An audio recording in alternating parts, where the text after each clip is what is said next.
Star graceful education में आप लोग का स्वागत है। मैं विकास कुमार बरतारा गया से हूँ। आज हम लोग देखेंगे यूरोप में राष्ट्रवाद। यूरोप में राष्ट्रवाद।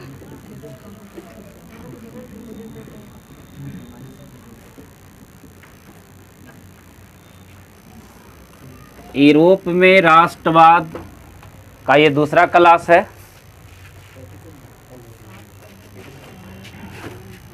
चलिए, आप लोग को बताए थे कि यूरोप में एक बड़ा सा देश है जिसका नाम क्या है? फ्रांस। इसी का एक बगल में देश बताए थे, ये क्या था? जर्मनी। और ये क्या है? ऑस्ट्रिया। क्या है? और यहाँ बताए थे कि रूस। ठीक है। अब जो है उस समय ध्यान देंगे, फ्रांस जो है उस समय दो ही चीज था। सभी जगह राजतंत्र। सभी जगह क्या था? राजतंत्र। देखिए, शासन दो प्रकार से चलाई जाती थी। राजा भी उस समय दो प्रकार के होते थे। एक होते थे संवैधानिक राजतंत्र और एक होता था निरंकुश राजतंत्र। संवैधानिक राजतंत्र उस राजतंत्र को कहते थे कि राजा तो देश में है, जैसे फ्रांस में राजा तो है, लेकिन एक लिखित संविधान के द्वारा चले, एक लिखित नियम के द्वारा अगर चलता था तो उस प्रकार के राजा को हम लोग कहते थे संवैधानिक राजतंत्र। यानी संविधान के अनुसार राजा चल रहा, जनता नहीं चुन, राजतंत्र है लेकिन एक नियम के अनुसार राजा चल रहा है। और निरंकुश के मतलब है कि इस पर कोई नियम कानून का पालन नहीं है, राजा जो चाहेगा सो करेगा। तो निरंकुश के मतलब है कि कोई नियम और कोई संवैधानिक अनुसार से नहीं चले तो उसको कहते हैं निरंकुश राजतंत्र। निरंकुश राजा में लुई 14वां था। लुई 14वां के नाम सुने हैं? लुई 14वां। ये लुई फर्स्ट, लुई सेकंड, ये लुई करके नाम चलेगा इसका पीढ़ी। तो लुई 14वां का यही कहना था, निरंकुश राजतंत्र था इसका। ये फ्रांस का राजा था। ये फ्रांस बड़ा सा देख रहे हैं ना, लुई 14वां। तो लुई 14वां यही कहता था कि मैं ही राज हूं और मेरा शब्द ही कानून, मेरे द्वारा बोला गया सब कानून है। कहा कैसे कहे सर? तो जी, मैं ही राज्य हूं और मेरा शब्द कानून है। सर कैसे बताइए, इसको मतलब क्या होता है? इसका मतलब यही हुआ कि जैसे अब मोहन और सोहन है, तो ये लड़ाई किया, ठीक है, ये दो लड़ा फाइटा फाइटी किया, राजा के पास आया और ये राजा के पास आया, एक जो है इन्हें चोरी करके आया है, आई हल्का लड़ाई करके आया है। अब दोनों से पूछा जा रहा है तो राजा के जे मन है जे करेगा। तो ये कहा कि चोरी करके आया है, तो अगर ये कुलीन वर्ग से होगा, पादरी वर्ग से होगा, तो जाए दीजिए, चोरी ने किया है, माफ हो गया। आई हल्का सा लड़ा दोनों भाई, लटका दीजिए फांसी पर। तो अगर तीसरा जाके तू पूछ रहा है, ऐसे कहे सर, कौन पूछ रहा? तू आओ तोरो लटकाते। मैंने पूछना भी गुनाह था। सोच, ये लुई 14वां का निरंकुश शासन है। उस समय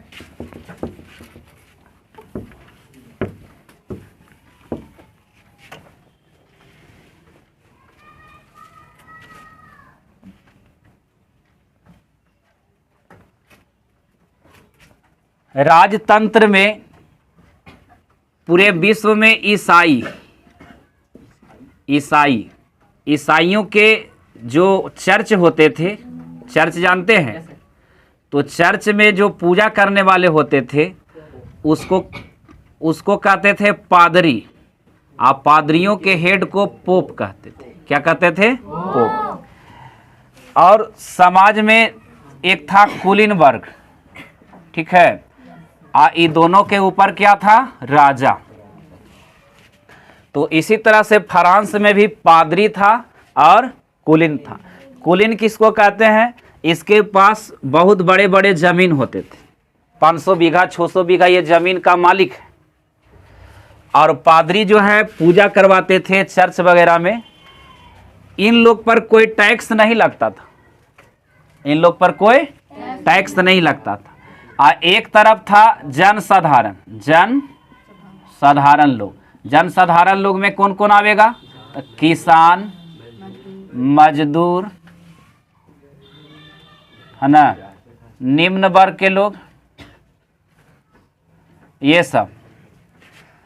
तो ये कुलीन और पादरी के जो फ्रांस के राजा था, एक पोता है, ध्यान दीजिएगा, लुई 14वां का ही एक पोता है जिसका नाम है लुई 16वां। तो जब दादे खराब है तब पोता ठीक होगा? दादा ही कह रहा है कि मैं ही राज हुआ, मेरा शब्द कानून है, जे कह दिए जो होना चाहिए, और नहीं तो फांसी पर। तो लुई 16वां भी घोर प्रतिक्रियावादी है ना, निरंकुशवादी है। तो ध्यान देंगे था क्या कि लुई 16वां के काल में जो लुई 16वां राजा था, उस समय दो वर्ग थे, पादरी और कुलीन। इन लोगों का विशेष अधिकार था,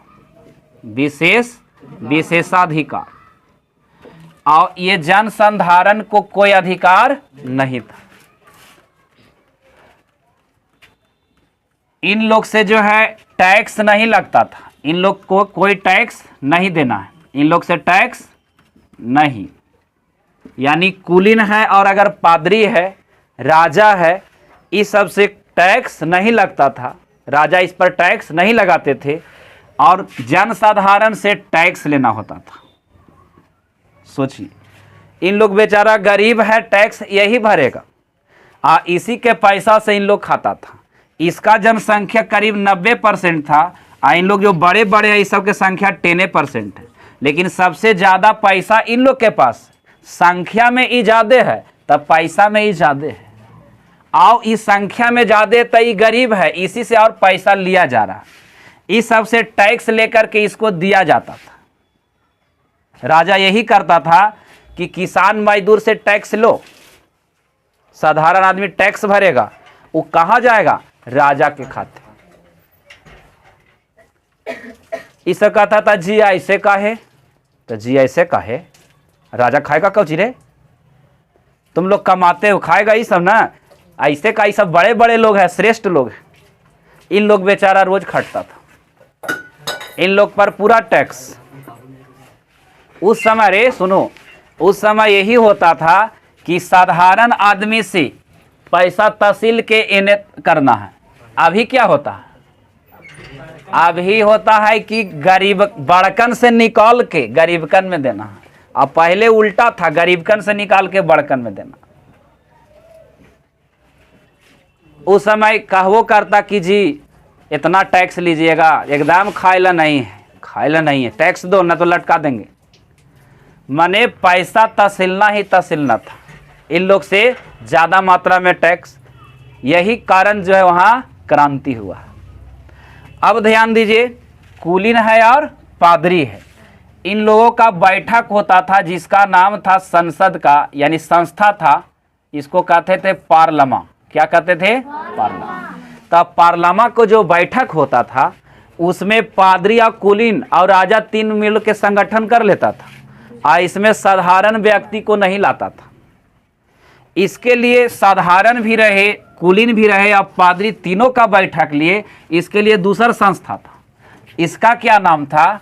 स्टेटस जनरल। स्टेटस जनरल माने ये सब का है, नामे जनरल है, जनरल बोगी माने सब बैठो, देखते हैं ने ट्रेन में बैठे होगा तो जनरल बोगी तो जी ऑफिसर साहब भी ऐसे लटकल हैं, तब मजदूर भी सीट पर बैठल है, मजदूर के कह रहा उठिए, का सीट लूटें की खेल बात है, उठ जाएंगे कैसे, उठ लटको तू लटको, जनरल है कि नहीं। तू सीट पर अगर बैठल रहोगे जनरल बोगी में, तुमको कहेगा कोई उठ जा, उठेगा? कितना मेहनत से सीट मिला है, वो कहेगा हम ऑफिसर हैं, कहेगा वो ऑफिसर कुछ नहीं चलेगा, ट्रेन है, ये कोई ऑफिसर के ताकत यहाँ नहीं, जे लूटा उसी का ताकत चलेगा। तो स्टेटस जनरल का ध्यान दीजिए, हो रहा था क्या कि लुई 16वां के काल में पार्लियामा का बैठक होता था, इसमें जो है बड़े बड़े लोग कुलीन और पादरी तो बैठ रहे थे, अपने मीटिंग सब कर लेते थे कि कैसे चलाना है, और कोई कमी होवे तो इन्हें से टैक्स आओ घींचना है, घींच के कहाँ देना है, कुलीन को दे देना है।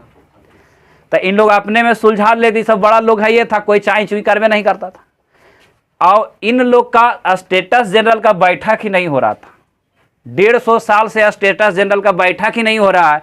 इन लोग जनसाधारण लोग का कोई बोलाहटा नहीं, इन लोग का वो करता था, राजा कुशक बोला हमें कुलीन का, तो काहे बुलाइएगा, उससे कोई मतलब है। आपके गांव में 4 गो रंगदार आदमी है, मन है, भूमिपति है, बोलने वाले हैं, नेता आदमी का अगर कॉलोनी इंदिरा आवास मिल जाएगा, गरीब कन कोई आवाज़ भी उठावेगा तो बरियान कन को डांटेगा, बोलेगा तुमको कॉलोनी नहीं आया, नामे नहीं है। यही होता था कि कुलीन और पादरी को मिल जाता था, ये सब कुछ का वो करे तक चुपचाप, कुछ ही करेगा, इसके पास क्या है, ज़्यादा करेगा तो सोच कर देंगे। तो अब ध्यान दीजिए, अब स्टेटस जनरल का बैठक 150 साल से नहीं हो रहा था। अब 150 साल से ना तैसा भी अकबका रहा था कि हम लोग एक बार होवे। अब था क्या कि सुनिए, लुई 16वां के एक पत्नी थी, अरे सुनो बढ़िया से, हाँ बोलो, इसके पत्नी का नाम क्या था सर? लुई 14वां, लुई 15वां, लुई 16वां, लुई 17वां, लुई 18वां, सब लुई। अरे लुई 17 बोल देगा एक मतलब समझ जाएगा कि तोर दादा कोई था, लुई 15वां होगा, लुई 16वां एक मतलब तुमको दादा लुई 14वां हो, बतावे की जरूरत नहीं कि तुमको पापा कौन हो। अरे लुई 15वां तुम बेटा हो तो लुई 14वां तुमको बाप होगा, यही ना होगा जी। देखिए लुई 16वां जो था, लुई 16वां लगभग ठीक था, शासन ठीक कर रहा था, लेकिन कुलीन और पादरी के प्रभाव था उसको से ज्यादा इसके पत्नी जो इतना परम सुंदरी आई है, जिसके कारण बेचारा का खर्चा ज्यादा होता था। अब लुई 16वां की पत्नी है, नाम बोलो रे, लुई 16वां, इसकी पत्नी का नाम है, बोलो जल्दी बोलो रे, मेरी एंतुआनेत नामे है, मेरी एंतुआनेत, इसकी पत्नी के नाम क्या था जी, या इसको एगो पुकारू नाम मिसेज खर्चालू कहते थे। क्या कहते थे? खर्चालू, नाम मेरा मिसेज खर्चालू। अब बात ये था कि मिसेज खर्चालू जो थी, फैशन उतने राजा के पत्नी है तो समझ में आ रहा है इतना वीआईपी होगा, वो सब मैंने पाउडर भी तक कम के होगा, वीआईपी होगा ना, जो डिब्बा में आता एकदम पैक, पेरिस से आता होगा, पेरिस फ्रांस है ना, फैशन के नगरी भी पेरिस। तो ये मिसेज खर्चालू के एकमात्र बेटी थी, सुनिए जी, एक बेटी थी, इस बेटी पर ये अपने से कहती है कि 1000 नौकर खाली रहेगा इसको खाली देखभाल के लिए। सोचो ये मिसेज खर्चालू के फेर में ये लुई 16वां चलिए न जाएगा। 1000 इसकी एक बेटी है, उसके देख रेख में 1000 नौकर है कि कहीं एगो ढाबा नहीं निकल जाएगा बेटी में। बेटी कब पानी पिए, खाना खाए, कब नहाए, क्या पढ़ना है, क्या कमी है, 1000 नौकर उसको बेटी पर है। तब मिसेज खर्चालू भी नौकरी रख ले, और लुई 16वां की पत्नी। इसके कारण लुई 16वां का जो है खर्चा ज़्यादा था, और खर्चा आवेगा कहाँ से? जनता से। और वह जनता में कुलीन और पादरी तो देगा नहीं, लेना है कहाँ से? इस जन साधारण से। सोचा एक बार फिर बैठक। अब हुआ क्या कि अचानक जो है इन लोग कहा कि हम लोग का कोई मतलब ही नहीं है, कोई बैठक ही नहीं है, वो खाली सब अपने में कर ला रहा था, हम लोग टैक्स से नहीं देंगे। अब जो है हुआ क्या कि स्टेटस जनरल का बैठक बुलाया गया। अब बैठक बुलाया तो इसमें पादरी भी आया, कुलीन भी आया और जनसाधारण भी, सब लोग का बैठक है। और जब यह बैठक हुआ तो अभी साधारण लोग यही सोच रहा है कि अभी हम लोग से टैक्स नहीं करके इन लोग से टैक्स लगे। इन लोग बड़ी बरियार हैं, अमीर भी है, बहुत दिन हम लोग टैक्स भरे, अभी बड़कन देगा, हम ही सब दिन देते रहेंगे। इन लोग ये फेर में था। इतने में जो है कुलीन और पादरी या जनसाधारण दोनों में बहसा बहसी कस के हुआ। तब यही निर्णय हुआ कि हम लोग टैक्स नहीं देंगे, जिसके कारण इन दोनों में मतभेद हो गया, लड़ाई लड़ने की स्थिति में हो गया, जिसके कारण कुलीन और पादरी अलग हो गए। इन लोग यही कहा कि हम लोग अभी सबके साथ नहीं रहना, राजा को भी छांट देते हैं, न राजा को समझेंगे न कुलीन और पादरी, ये सबके पूरे खत्म कर देता है। ये हमनी अब अपने से राज चलावेंगे, हमनी खुद से राजा चुनेंगे। और 14 जुलाई 1789 ईस्वी की बात है। कब?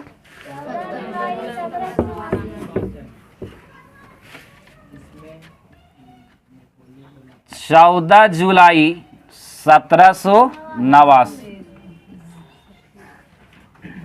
में फ्रांस के साधारण किसान मजदूर लोग, मध्यम वर्ग लोग बैठक किया। और उस बैठक में जो है बहुत संख्या में, जान रहे हैं कि 90% सब जनसंख्या, तब भीड़ तो काफी होगा। इन लोग बैठक किया 14 जुलाई 1789। और बैठक में वहां पर फ्रांस में एक जेल था, बास्तिल का जेल, और सब वही भीड़ जो है बास्तिल के जेल पर टूट पड़ा और एक तरह की क्रांति हो गई। यह कब हुआ? 14 जुलाई 1789। इसी क्रांति को हम लोग कहते हैं फ्रांस की क्रांति। इन लोग का बस एक ही नारा था कि हमारा राष्ट्र है, हम अपने राष्ट्र के लिए मरेंगे। राष्ट्रवाद, यही से आता है कि राष्ट्रवाद की भावना का विकास, तब फ्रांस की क्रांति। ये बास्तिल के जेल को तोड़ फोड़ सब कर दिया। इस कब? 14 जुलाई 1789। और हद तो तब हो गया कि इसी में से एक व्यक्ति था जिसका नाम था रॉबस्पियर। ये पकड़ के पियर कर दिया केरा, लुई 16वां के। वाह क्या बात। रॉबस्पियर भी क्रांति में था और रॉबस्पियर ने तो हद कर दिया, कहा कि जब राजा नहीं रहेगा और कुलीन और पादरी के पूरा अधिकार खत्म, तो राजा के ऐसे नहीं छोड़ेंगे। इन लोग धीरे धीरे क्रांति होते होते तानाशाही बन गया। तानाशाही माने जने मिलो रे मारो, राजा के कोई फैमिली, राजा के फैमिली मारो, लो लो लो लो रा पकड़ के ला, टांग उंग तोड़ तोड़ के रोज चला रहा है। केकर परिवार है? ताजी कुलीन है, आओ नहीं आओ, समझा। क्रांति हो गया, पूरा क्रांति। सब के मुंह से यही कि भारत एक राष्ट्र है, राष्ट्रवाद। यूरोप नहीं, फ्रांस की राष्ट्रवादी भावना बहुत ज्यादा हो गया। अब रॉबस्पियर ने इतना तानाशाही बन गया कि ध्यान दीजिए, लुई 16वां को, ध्यान दो रे, अरे लुई 16वां को ही गिलोटिन पर चढ़ा दिया। यही गिलोटिन पर चढ़ाया रॉबस्पियर जी। लुई 16वां को 21 जनवरी, याद रखेंगे, 21 जनवरी 1791 91 कैसे बोल दिया, 21 जनवरी 1793 लुई 16वां को फांसी, कौची पर? गिलोटिन पर। फांसी एक तरह के नहीं कहा जाता है। गिलोटिन क्या होता था? काटने वाला होता था जी। जैसे आरा मशीन नहीं होता, पूरा एकदम मने ऐसे सजावल है और ऊपरे से एक आध मन का तलवार एकाध मन का तलवार एकदम पजल जी, कुटिया काटे वाला देखा, एकदम सही बोल रहा है। और ऊपरे से उड़ाता था नीचे से, अब ऐसे राजा के कहा ऐसे झुको, और ऊपरे से बटन टिप चल गया, मुड़ी ओने और लुई चौदहमा के बॉडी अलग। कब हुआ? 21 जनवरी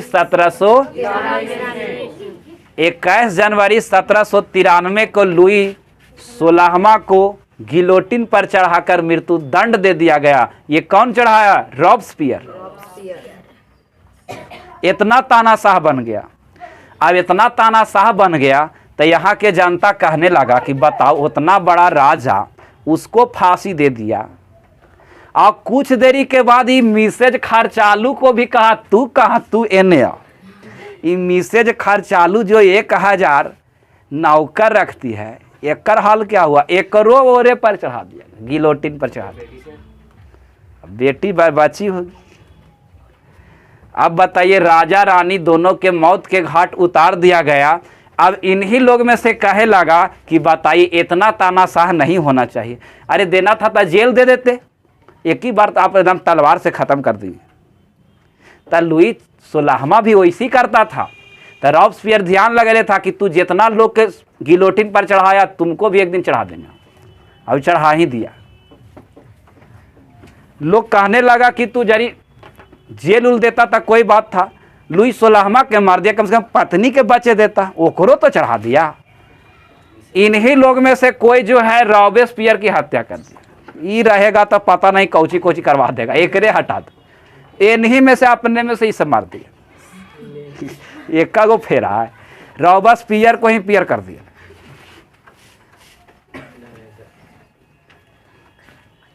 तो याद रहेगा, लुई 16वां की मृत्युदंड यानी फांसी कब पड़ा? 21 जनवरी 1793। फ्रांस की क्रांति कब हुआ? 14 जुलाई 1789 से। बता दीजिएगा, लुई 16वां की पत्नी का नाम क्या था? मेरी एंतुआनेट। मेरी एंतुआ या मिसेज खर्चालू है नहीं। जितना लड़ाई झगड़ा होता है सब समझिए रहे, ये सब खर्चालुए के फेर में होबे करता। ये बेच इतना नहीं होता तो इतना वही शासन बढ़िया से नहीं करता। इतना ये खर्चीला अगर आ जाएगा तब विकास सर के बेचिए देगा।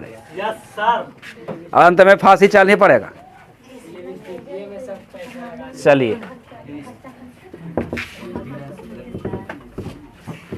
हो गए रे, धन्यवाद। ठीक है, आज टाइम हो गया। मिलते हैं अगले क्लास में। जय हिंद, जय भारत।